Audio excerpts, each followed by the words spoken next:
Okay, news coming in from that game. As expected, there are wholesale changes across both teams. We'll just have them up on our screens. England is coming up first. 8 changes for England. Only goalkeeper Jordan Pickford, John Stones and Ruben Loftus-Cheek remain from the team that thrashed Panama 6-1. What do you make of that? 8 changes. The good thing is he's giving a lot of his fringe players a run out. So someone like a Trent Alexander-Arnold gets to start a game for England at a World Cup. That's great for the player personally. Yep, it's fantastic for him. You know, his story is quite incredible. We've seen many articles over the weeks leading up to the World Cup. But there again, when you look at the team, you know, Phil Jones, Gary Cahill, they're at big clubs. You know, they play. Used to play together as well for a while for England. Yeah, so, you know, that's fine. Danny Rose, nice to see him come in. He's had a tough year at Spurs, but, you know, Gareth Southgate believed in him and brought him in. And very interesting to see Rashford and Vardy stretching Belgium tonight. Okay, 2 teams who score a lot of goals. Let's look at the Belgium lineup now, and they've gone one better than England because they've made 9 changes, where Derek Boyata and goalkeeper Thibaut Courtois are the only players in this 11 that started the previous match against Tunisia. Eugenesson, wholesale changes for both teams, but I mean, you are heading into a knockout round. Is the ploy to keep your star players fresh, to keep them injury-free? Yeah, that could be one of the issues. And leading up to the other stages, I feel like he's giving them a chance to feel the atmosphere of the World Cup, how it is. So that players like Dembele, Fellaini, Chadli, Januzaj, Batshuayi, they're all talented players. Or like he said, many of the players are playing at bigger clubs. Yeah. So yeah, giving them opportunity to play, have a first game right from the start, so that when it leads to that, they can come at any time in the knockout stages.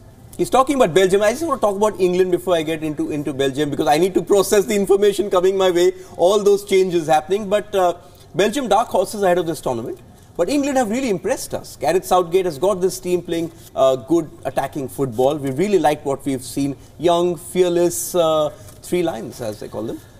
This lineup and this game will tell us a lot about England, because it's fine when the 2 teams that he's picked in the first 2 games, and you know, it is obviously his strongest team.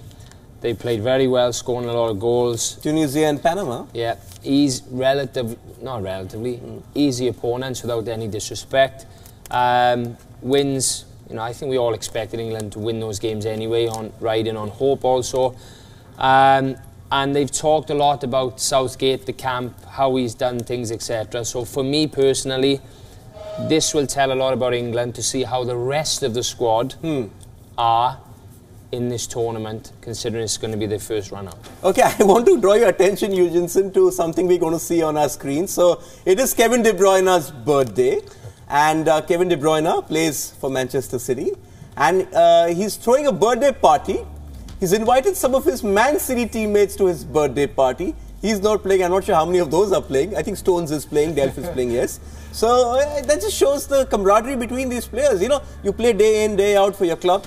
Great spirit in Man City as well. But good party at the end, both teams going through. You never know, he might have thought he would play and he scored 2-3 goals. Yeah. And so there was a party. Yeah.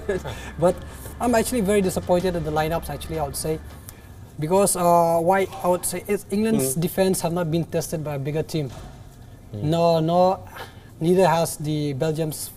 So leading up to the knockout stages, I would have wanted to see both teams play the best teams and test themselves before they go to the knockout stage and actually see what is the strengths and the weaknesses. What is the mood in the camp when Harry Kane is not playing? Lukaku isn't playing. Both in the race, both want to win the Golden Boot. Managers have to also keep the egos down a bit.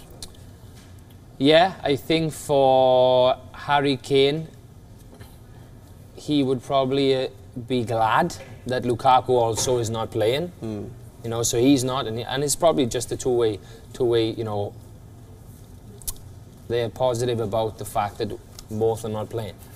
I think if Harry Kane was playing and Lukaku wasn't, Lukaku would be raging. Harry Kane would be fine. So I think, you know, I'd be disappointed maybe if I was playing, you know, because you'd think it's a chance to get more goals, but it's also a tough game. You would be disappointed, obviously. I would want to play every game in the World Cup, and being left out for no reason, you know. I like Uruguay's approach. I like their approach because Uruguay actually have played the same team Suarez, Cavani up top. Now, while researching for this game, we came across an interesting kind of a comparison. We're going to show that to you on the screen and tell me what do you make of it, because, okay, in 1966 when England won the World Cup, Real Madrid were European champions. This year, who won? Real Madrid. Who won the league? Man City. Man City. What was Chelsea's position in the league? 5th. Burnley played in Europe that year. They have gone to Europe this year as well.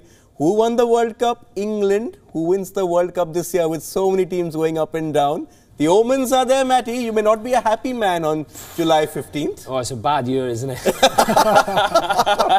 It'd be a bad year for a Welshman. No. Well, coincidences, you know, people talking about Paul the octopus, bears, cats and all sorts of animals predicting stuff. What about this? Listen, it happens. You know, it's not the first time that these football stories and, you know, however you want to describe them, fairy tales, the romanticism, the cliches, the things that have happened in the past, the omens, it wouldn't surprise me. You know, Germany are out, so every single team, they should all be thinking they've got a chance now. Yeah. You know, who are they going to fear? Brazil? Yeah. They probably will be happy that Germany aren't around to play in the second round. Many of them. So you know, I'm sure it can happen.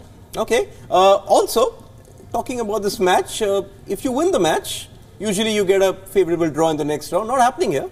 Not happening in this, because the team which comes second will have to negotiate Colombia, but then it starts to get a bit easy as well. So I was surprised with those changes because of that. But what do you expect? Going to be a bit of a high scoring affair with so many changes, or do you think that with so many changes it's going to fizzle out? I feel that every player that's going to come on the pitch would give their best, knowing that it is an opportunity for them to fight for a place in the squad.